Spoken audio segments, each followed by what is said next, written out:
Well, hello, this is Deborah Johnson with the Power of After Show, and we are all about helping those at mid-career, halftime of life, answer what's next. Where do you go from here? With all the changes that life brings and the next stage of life. And so in this show, we are joined with a wonderful guest, the incomparable Mikki Williams. She's a Hall of Fame speaker, a master storyteller, and a creative force to talk about the power and the craft of transformational stories. Now, storytelling has become really one of the most popular and effective ways to connect, to teach, and inspire. But what makes a story really truly unforgettable? So Mikki will share how to find stories in everyday life and how to shape and pace them for maximum impact, and how humor, which I'm interested to hear, how humor and authenticity turn ordinary moments into extraordinary messages. And she has a lot of stories of her own and in her own life that she even brings to her messaging. And so we'll also explore the art and the skill behind great storytelling, why it's both a performance and a discipline, and how mastering it can transform not only your presentations, but your personal and professional influence. You are in for a treat. So stay tuned. Power of After is for you at mid-career, halftime of life, helping you maximize your skills, resources, and experience. We have courses, products, and help to make this stage of your life your best and most purposeful ever. Don't miss a single article, free download, or podcast. Get all the latest at goalsforyourlife.com/newsletter. Now, let's dive into today's episode. Thank you so much, Mikki, for being with us today. I'm thrilled with this interview because I met you at a conference I was at with this summer, and it was so much fun because when you walked up to me and you said what you were doing, and you brought all these speakers because you have a speaker school and doing what you were doing, I thought, well, you have something going here. What is it? So I thought that would be really fun to kind of pick your brain a little bit, especially on this show, Power of After Show, as we are. Yeah, and you are in the power of after. You have a lot of stories. So I'd like you to share a little bit of your background because it's so varied. And then we will kind of go right into these transformational stories and what those are all about. Oh, well, thank you, Deborah, for inviting me. But, when you say for the after or from halftime, I'm, I just went viral on TikTok because I'm a natural 82-year-old. That's And all of amazing. a sudden changed my life once again. I've had 9 different entrepreneurial careers. The last 35, I was a professional speaker in the Hall of Fame, CSP. I've traveled the world, spoke at the White House twice, spoke at President Mandela's home when he was released from prison, made a TED Talk. So I retired 3 years ago from speaking because I've been there, done that, and now wanted to help others achieve the success that I had. So that's who I am. That's so fun. I mean, and you're just delightful. I love that you are 82 and going strong. I hope I continue to grow strong, and because I love what I do. Why would we ever quit? Yeah. So anyway, well, I want to dig into this a little bit on the storytelling, because you have some stories that you have used from your own life, but also others. And so you put some sort of like a system together on this. But let's talk about why storytelling is so popular, because I've been to, all of the breakouts and all of these, educational, different ways to tell stories. But basically, I've been a songwriter for years too. There's stories and how you build them, and you can't put everything in because it'd be forever, telling a story. So why is it so popular right now, do you think? Well, I'm coming on the heels off of my speaker school, which ended yesterday, so it's fresh in my head. Good. I banged it into their heads. Years ago when I started speaking, it was all about left brain analyticals and right brain creatives. And then neuroscience and cultural anthropology came along, and these Mhm. two sciences really put the spotlight back on storytelling because Right. it was a thing in the caveman days as they etched it into the walls of the cave. waves. And they realize now that it reaches a different part of the brain that Mhm. signals and releases endorphins. And as Mhm. I say in my speaker school, because I like to quote myself, Deborah, Mhm. we listen to other people's stories through the lens of our own experience. And Mhm. that's why we relate to it. Because it doesn't matter if you don't have the exact same story I do, but if you have the same emotion of that story, you're going to be anchored to it as I tell it. And I think that's the key behind it. That's the short version, anyway. That's great. That's great. Because we do. We all of a sudden we relate. We think, "Oh, I can really identify with that because I just went through something very similar." And so we automatically do that. That's such a great principle. And you've got so many stories of your own and some tragic stories as well, which is tough. But you've worked through those and stories really help us do that as well because we can write the new story. What's our next steps? And so that's really important. And um, so why is it so impactful? Because you can walk away from a session of a speaking session of a course and I know I'm this way. I will walk away not remembering, like, all of the content, but I will remember the story. Why is that? What what makes that you did talk about, putting your own experiences, applying that, but is there something more behind that? Well, let me answer that with a story. Okay, good. I was giving a speech, and Mhm. after the speech, a gentleman, this was a Vistage group, and the Okay, chair of the Vistage group, for your listeners who don't know what Vistage is, it's the world's largest executive organization. right. And I was speaking to a group, and afterwards, the chair wrote to me about a month later with probably the most impactful story. I've shared it with every group, every coaching client at speaker school. Everybody loves it. They take it and they use it. It's not even my story. It's what we call OPE in the speaking industry, other people's experience. Well, Mhm, this was an engineer who was in my audience. And mhm, engineers by nature are more left brain analyticals. They're not woo woo, touchy feely, anything like that. mhm, So he was not really interested in storytelling per se. mhm, For whatever reason, whatever I did that day certainly inspired him. mm, He said to the chair, well, the chair actually referred this to me, that he went back to his company and he was really inspired by me and what I shared.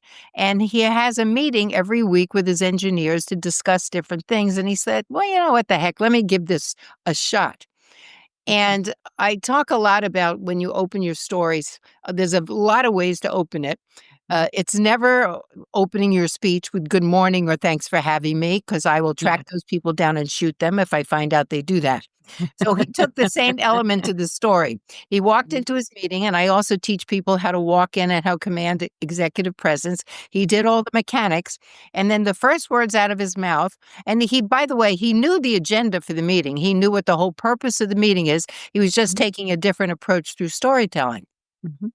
He stood at the front of the room and he opened his mouth and he said, my grandma made the best coleslaw. Now, remember, this is a room full of engineers. Yeah. He said, Grandma's coleslaw was so popular that we wanted it all the time. But Grandma had a rule. She only made it in the summer if we had barbecues. Well, we're a large and competitive family. So it was always all trying to get Grandma to make it for different occasions, holidays, whatever. And nobody could ever get Grandma to do it. Mm. Sadly, we lost Grandma about a month ago, and nobody had written down her recipe. He paused, Oh, looked at his engineers, and he said, you must document your processes. wow. What a Really? great story. Well, the whole thing, everybody gets it when I share that story. He could have Yes. stood up there and gone, today we're going to talk about documenting processes. Exactly. Step one, step two, step three, Mhm. step four. Right. But why did that story do it? And I ask always the people that I work with, why? And the answer is twofold. One, everybody's had a grandma. Yes. Immediately looking through the lens of our own experience. Mhm. And everybody's grandma made apple pie, coleslaw, Mhm. well, regional foods. So everybody immediately put themselves in that story. And that's why stories work. We connect to other people's emotions or things that we experience ourselves, not exactly the same, but experience the same emotion. So there you have it.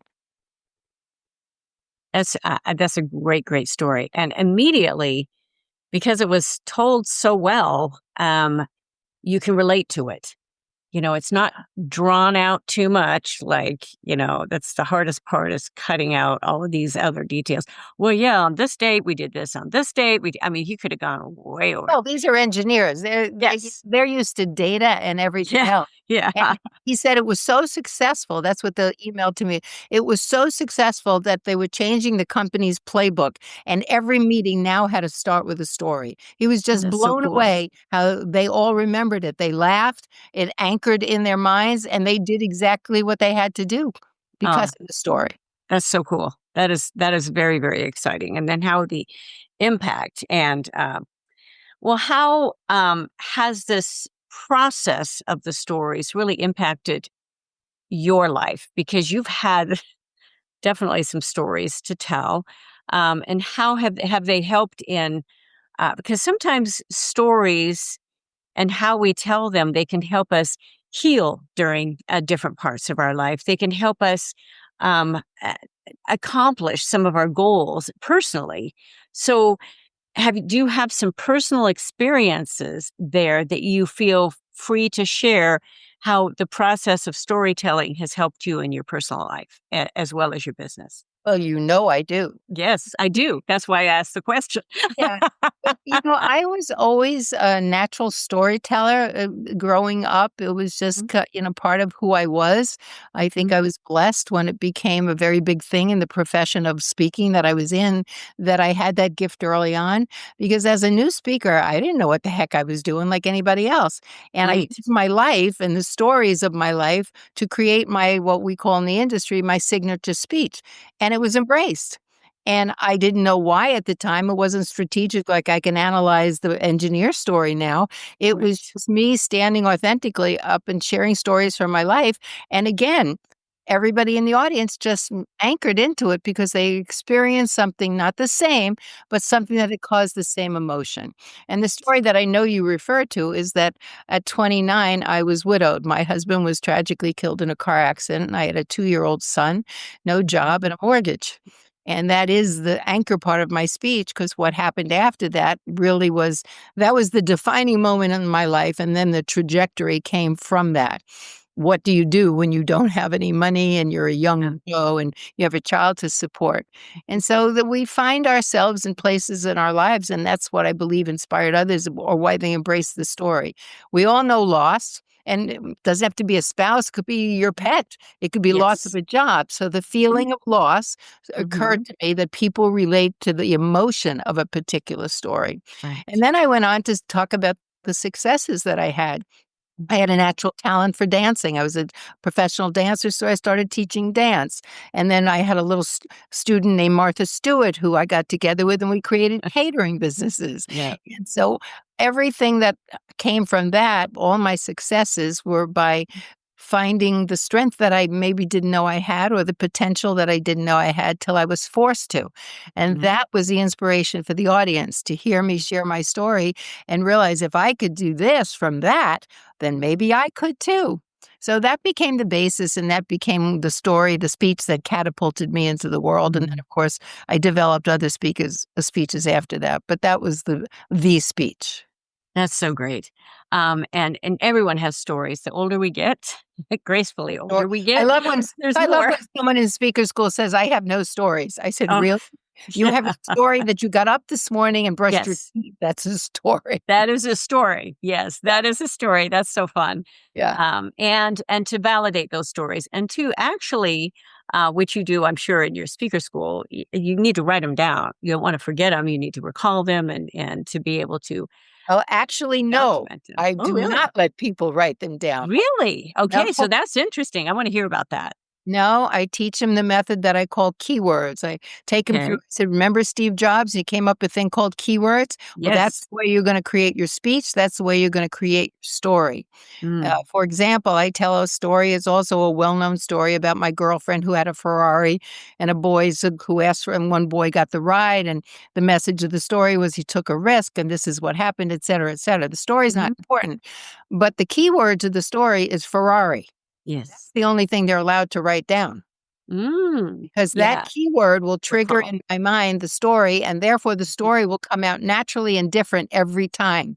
If you write something out, the brain will try to memorize it. Once it memorizes, you're going to sound canned. So I don't let anyone that I coach write out speeches or stories. It's all based Mm. on keywords. I really do like that because I think that's why live streaming and all of that is so important because to do that off the cuff. And I have, you know, built into my own recording studio and my own video, all of that, because I wanted the practice doing that as well, the repetitions. And I think I love that you're focusing on the keywords because that really is important. All you need is basically that title, what's your main story, and then you can riff on that. Well, That's it's, great. I say, I have a 3-hour workshop. I'm going to give it to you right now. And here it Mhm. is. The Charlie concept, the honker habit, the words of wisdom, the spiritual secret, the bicycle benefit, the 3 I's, the ROI, and the Plato principle. Thank you very much. That's my 3-hour speech. Cool. That's TikTokable. Yeah. You Yeah. got your now you've got your following. So Oh my goodness. that's Whatever. funny. That was hard to say, TikTokable. Yeah. So I think you created a new word, Deborah. oh my gosh, yeah. I don't know if I want to repeat that too many times. So when you talk, you've already talked about those keywords, and I really like that. I am looking. I'm a lifelong learner here. I am, gleaning from this too. You go to a lot of these programs and I look to just walk away with one thing, and that's a great one for me to walk away from Oh, this of good. just validating how important that is. Because you come from different aspects of these speaker stools and schools, and they're telling you to write everything out, and you want it, here you put this little chunk here and this little chunk here, and there's value in doing that to get your mindset, but you need to get away from that and just be able to make sure that it's natural sounding as well.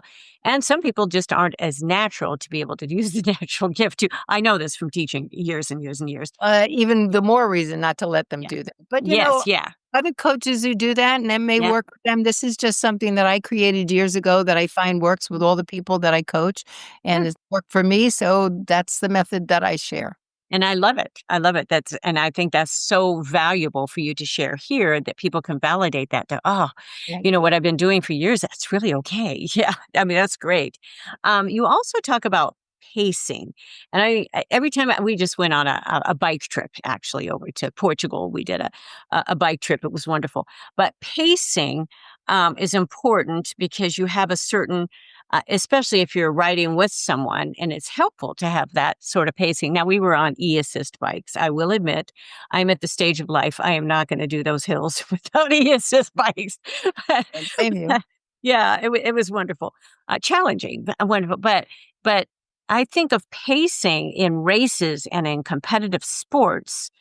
There's usually some sort of a pacer there to keep you working ahead. But how does that apply to our storytelling and how the ebb and flow of a story or writing even a story in a book, or how does that it all applies together with storytelling. So talk about that for a little bit. Yeah, in actually in 2 ways. I have another service that I still do called Keynote Camp, where I design someone's keynote in 2 days. Okay. And part of that is culling all the stories from them and then putting it in a sequence that creates, Hmm. as you say, a pace. Right. However, as I say to them, this may not be the right order because I Right. want to look at and see you told a funny story and a funny story and a fun. No, we want to balance it. You want a poignant story, maybe a funny story to take them out of that. Then you want a real thoughtful story that's more in the head. So pacing part of it is how you organize your speech, the structure of it. And the other part of it is as I say to them, fast, slow, loud, soft, pause, and neutral. And I Hmm. talk about all of those things as the elements of pacing. Mhm. When would you use those? Well, you're certainly Mhm. going to talk fast if you're very excited about something.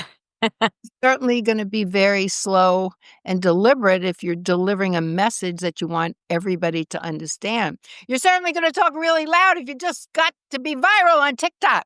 Yes, yes, So, yes. without demonstrating all of those, I think both of those elements, Deborah, kind of form the whole pacing of the speech. The balance of the emotions and the balance of the voice modulations. Such a great point. And for any of you musical artists listening to this, I've done, headline shows and put those together and worked with a colleague who was brilliant at this. I called him the show doctor. But it's all about pacing. It's about where you're going to put a ballad. Where are you going to, and how do you start out? You start out with a bang.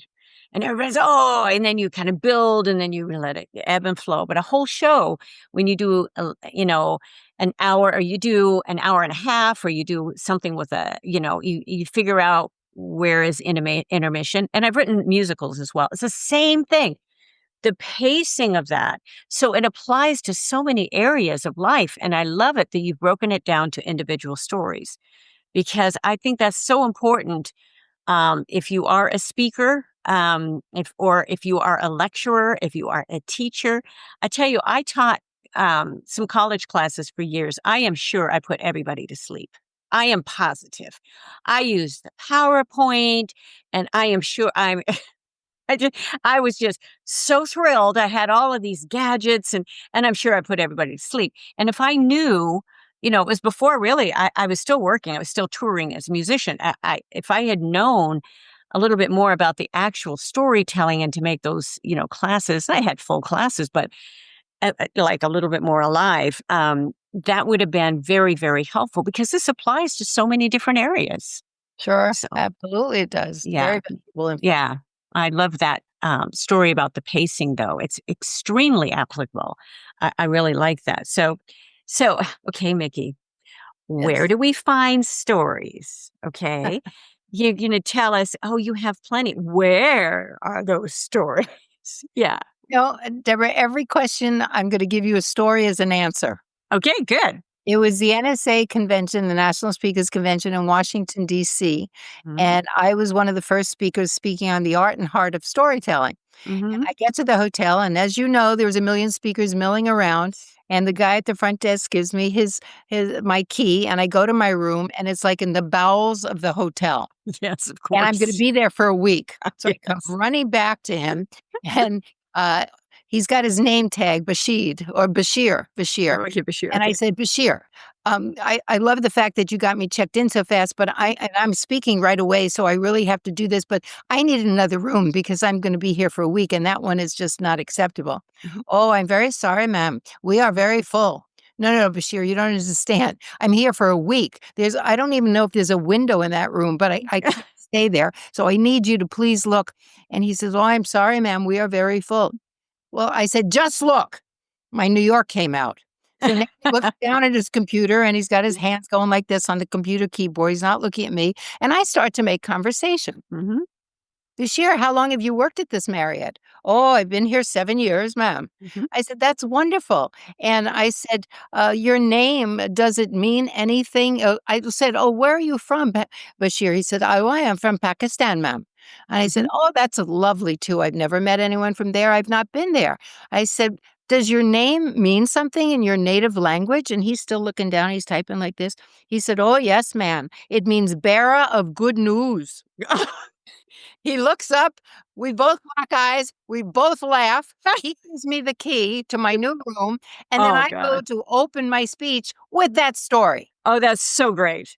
That is a great story. So when you ask the question, where do we get our stories? We get them every day from life. We get them when we're late for school or the dog ran away or every single day of our lives, we do that.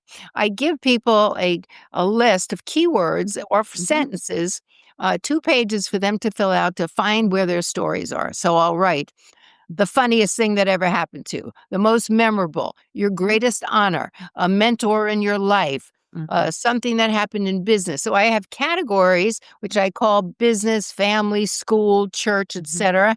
And the other page are all those what I call human interest stories, the funniest, the memorable, the most Mhm. poignant, the saddest, your proudest moment, etc. And just by filling those out, everybody gets their keywords for their stories. And that's a technique also. I love it. I love it. And Thank you. there's another key to your story is that you were not afraid to ask questions. No. If you had not asked him those questions, that would have never you would have never known. You would have never had that first, No, opening story. no. I mean, what a great one. But if you had not stayed there and thought, okay, I'm just going to make some conversation here, That's all it was, and Yeah, you yeah. never know, and then you have to listen and be aware that you Mm, just got a great story and you didn't realize it, because a lot of people just don't even realize they have great mm, stories from every yes. day. So, I always say it's a combination mostly of your own stories or, again, OPE, other people's experiences, or now with AI and Google. I mean, another Yes. example, I was giving a speech, and one of the elements in my speech was about admitting your mistakes, and it's not that I hadn't not made mistakes, but I didn't have a story that I could think Mhm. of. So Yeah. it was before AI, because I remember I simply went onto Google and I wrote story about admitting your mistakes. I Mhm. got a fantastic story about Arnold Palmer, the golfer. Oh, yeah. Well, I think with the resources available today, you Right. It's can round amazing. out your own speeches and find stories that are just, you don't want a whole speech Mhm. about you and your stories. That's too much. So you want to balance it out with what I call public domain stories, things that Right. are out there. Or you read a great book and you have all these great stories in the books that you read, Mhm. because I underline every book that I'm reading. So I Right. think the stories, to answer your question, come from our life and our lifestyle, and then Yes. our research. Yes. And then you have a plethora of stories. That's great. I mean, I love that. And yeah, if you're not using AI yet, it's pretty amazing. Always check sources. Always, always, always. But Yeah. that's it's a really wonderful tool, Oh, yeah. especially Yeah, for a writer, a speaker, anybody. I mean, I use it constantly now, but I'm always checking sources and I'm always rewriting. But it sure. gives you a lot of prompts. Um, Now, what system you use a lot of keywords, which that is great. Now, is there a system that you have? I'm big on systems because when I look at the amount, I'm the project queen. I have finished so many projects, just from albums to writing musicals to books. I just love completing projects, doing the projects, and I'll be in another project. So, but what is your system? A big part of that I finally realized is because I've put systems together and didn't even realize it. So now I share their systems. But what sort of system of organization do you have? I'm very interested in what you use in your stories to actually remember them. You've got the keywords, but do you put those in some sort of file? What do you do with those? Yeah, and again, I usually bring my computer. The last day of school is kind of biz dev, and Yeah. so I bring my computer and show them. I have a folder called Mm-hmm. speech resources, and this Mm-hmm. is how I tell them to start. The Mm-hmm. first day someone sends you a poem, via email, because we get that stuff all the time, and Mm-hmm. you like it, create a subfolder called poems. Then you see a quote you like, create another subfolder called Mm-hmm. quotes. So under my speech resources are Mm-hmm. folders of quotes and poems and story keywords and research data and all the things I would use when I need to make up a speech. Mm-hmm. And then they get so big that they start getting subfolders. So the quotes Yes. will be women quotes, quotes about people who live in Alabama, quotes about computers. So they'll start. So it becomes this really big resource folder, Mm-hmm. and that's how I keep them organized. And I always tell people two things I ask them to do when they graduate speaker school: create a humor file and a Mm-hmm. story file. Okay. Ever do all the ones I have, those are the two most important ones. Because every Right. day I say, if something makes you laugh, then you gotta put it in your computer. Because Yes. 10 Yes. people will laugh. Don't Yes. judge and say, why am I going to write that down or put that in? No, Yeah. trust me, they will. Don't They just laugh. Yeah. and it's Yeah. the same thing with stories. I tell people when you're in everyday conversations with someone you're having a coffee with, and Mhm. all of a sudden a story comes out that you hadn't thought of for years because something in the conversation triggered it. Well, Mhm. the other person listens and goes, "Wow, that's a great story." Mhm. That's your cue to again Yes. write it down or put it in your story file. So that's Right. really my organization. Mm. That's a wonderful thing. And you mentioned humor. I think, because a lot of us, I never think I'm just not naturally funny, but I've been scripted in stories and or in shows. I've been more scripted, to create that humor. But it's so wonderful to kind of feel like you're off the cuff, and that's where your keywords will do that for you, and with the pacing of your story. So now, in your opinion, speaking and in giving presentations, I mean, you could be teacher, you could be whatever, but do you need to be funny? And what element does that add to a presentation? I'm smiling because I think of how my last handout in my last Mhm. presentation, I used all pictures to anchor people to the message I was going to tell them. And there was a picture of Jerry Seinfeld and said to Okay, my audience, okay, what does he represent? He's funny. it's I said, funny. yes, but you're not. And they all laugh when I say that.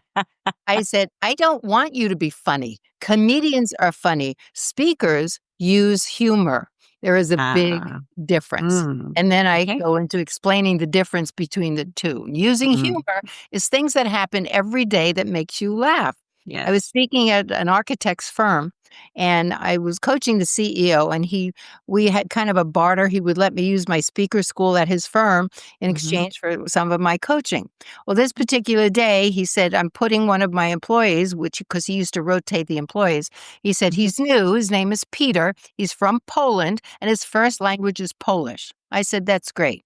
Well, we're working in this session and we're covering the part about humor. And Hmm. I talked about the best kind of humor is self deprecating, the kind that Hmm. shows you don't take yourself too serious. Yes. We have a break at lunch, and Peter sees the owner of the architectural firm, Dave. And Dave says to him, Peter, what have you learned so far in Mickey's school? Is it good? And he says, oh, it's good. It's very good. And Dave says, well, tell me one thing you've learned so far. He says, I learned how to use self defecating humor. Oh gosh. Now, everybody laughed when he said that. And I leveraged that forever as Oh, I bet you examples. did. Yes. It's so every day these things come out, and again, it's not the copying a funny joke or something like Yeah. that. It's about using everyday humor. I Yeah. had another guy that I was coaching, and he never smiled. And I said, Adam, how come you don't smile? I said, what makes you smile? I said, do you have kids? Oh, he smiled. I said, okay, there it is. Tell me something about your kids, because now you're smiling. He Mhm. he couldn't stop smiling. He says, "Well, my 7-year-old came in the kitchen in the morning, and I was on a juice diet, and so I was putting all these juices in the blender, and my son said, 'Dad, what are you doing?' I said, 'I'm on a juice diet.'" And the kid looked really confused and left the room. The next morning, Adam's back at the blender blending all the and the kid says, "Dad, can can Christians do that too?" He thought it was a Jews diet, juice Oh my gosh. a Jews fast. Oh, that is hilarious. An everyday story in your everyday life. Yeah, That's yeah. humorous. There's funny little things, and you mentioned self-deprecating too. You have Yeah. to feel good enough about yourself. I mean, I have plenty of illustrations to where I've, stupid things I've done. I get the directions. I'm very directionally challenged, so I just shared one on a live stream. It's just you have to be able to laugh at yourself. You Yes, but can't. people have to know Yeah. the difference between self-deprecating and self-degradation. I don't want you Yes. to apologize Exactly. for being overweight or being Right. bald or being, No. stupid or something, because that No. makes an audience very uncomfortable. Well, when you Very use uncomfortable. deprecating humor, Mm. it shows your authenticity, it shows your Right. vulnerability, and people relate to that. They definitely do, and saying it with a smile and say, "Boy, Absolutely. we got back on track," that sort of thing. So, Yeah. anyway, that's a very, very good point, and I really liked your point that, comedians are funny, but speakers use humor, Yeah. and, I think that's a really very, very important thing because there's this pressure for a speaker, for an instructor, for a teacher. Oh, you just feel like you need to be this entertainer. Well, you need to be able to craft the craft of, telling that story brief. Make sure the main point comes out too. So, and I think that the repetition of that and making sure it's clear, and that's what's more difficult, I think, with the artist mindset as well. We want to be so clever and not clear, and so you want to make sure that your point of the story comes through, and it's not just Right. lost in way too Sure. much. Yeah, you too much, and I'm sure you help people with those. So why don't you talk about the craft? Because there is a craft to storytelling, and you have a whole speaker school on this, and you've taught this for so many years and been known for this. And that's why I was very interested in our interview. I like to learn from every guest I have on as well. So it's really fun for me to glean little things. And so, what is the craft that you talk about? I'm so glad you used that word, Deborah. Hmm. On a daily basis, so if I get referrals, someone calls me up and they usually say, I'm a pretty good speaker. And then again, my New York comes out, and I usually step on that line and say, no, you're not. You're a pretty good talker. Ooh, And I okay. think that is the big difference. I've been Mm, using this phrase for years. And that's the challenge of our profession. It's the hmm. dichotomy because we have a God given resource of knowing how to talk. We think we know how to speak, and that's the majority of the population. But Mm, speaking is a craft. And I yes. also use it metaphorically to my husband, who's a tennis pro. That's like saying I play tennis. Well, I could pick up a racket and I can attempt to hit a ball, but that doesn't make me efficient in tennis because I don't know the skills. I don't know the craft of Right. tennis. Right. And it's the Right. same thing about, and that's why it's such a challenge for us because people think they're speaking when they're actually talking. If you have a personality and a little bit of knowledge and you know how to talk, you think you're a speaker.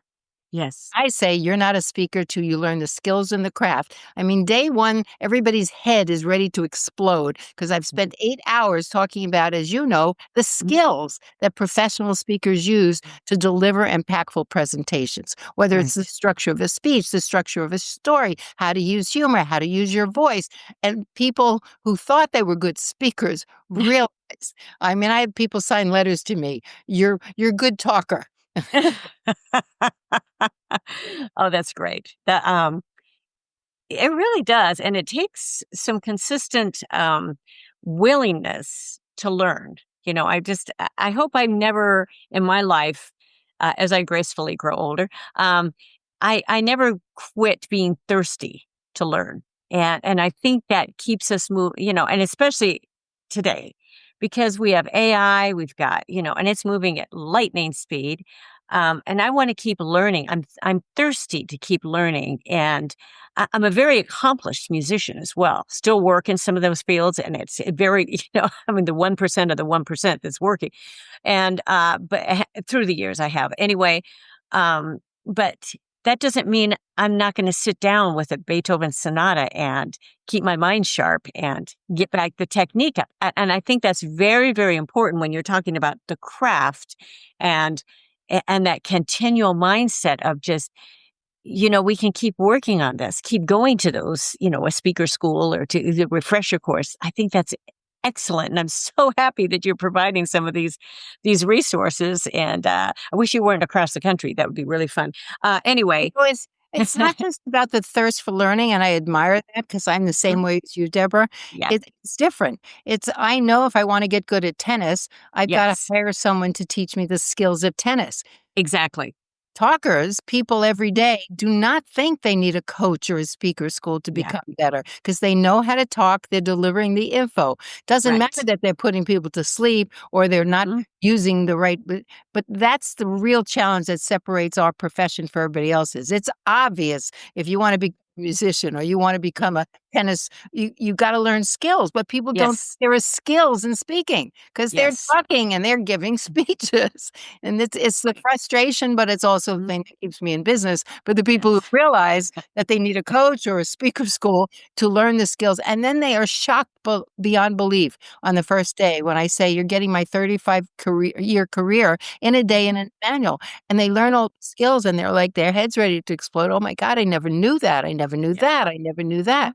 It's wildly inspiring and empowering to see these people get the difference between Mm. talking and speaking. what a great, It's really my a great soapbox. yeah, yeah. Sorry. No, it's a really, really great point too, and I think it applies to other areas, but especially in speaking, because people think it's talking, and they don't really. When I was first exploring, it's a companion field to what I've been in as a music entertainer. Um, I didn't even know it was a thing. I didn't know speaking was a thing. I No, thought it most was, people yeah, don't. I didn't know. A lot of people don't, but there's a real craft to it, Yes, there is. and how important it is to do the reps. It's just, if you're going to be a tennis player, you got to do the reps. If you're going to be a musician, you got to do the reps, and not just reps. They need to be perfect. Working for that. So that's Sure. a really, really good point. It is a craft. I like that. Now, you have some favorite resources. You've talked about your system and what you've put together, which I love because I use Google Docs. I do the exact same thing. It's how I keep everything automated. And I use Amazon S3. I use some other storage things that I have. But you have some favorite resources for storytelling and all of that. Can you share a couple of those things that you like to use? I'm not sure I understand what you mean by resources, because really what I explained is the Hmm. only resources I use is my ability to cull these stories out of people. Okay. That's my gift, and that's what I use Okay. because I don't believe, other than the ones I shared, a book, a movie, somebody else's research to find it. I just Okay. believe everybody has their own stories, and to me, that's the most powerful. So that's the resource I use most. Good. And actually, you've created your own resource because you've created your own speaker school and you've created your own material. Yeah. So that is definitely a resource that is there. It's not just reading a book. It's not just going to getting all of that. And I think there are a couple main.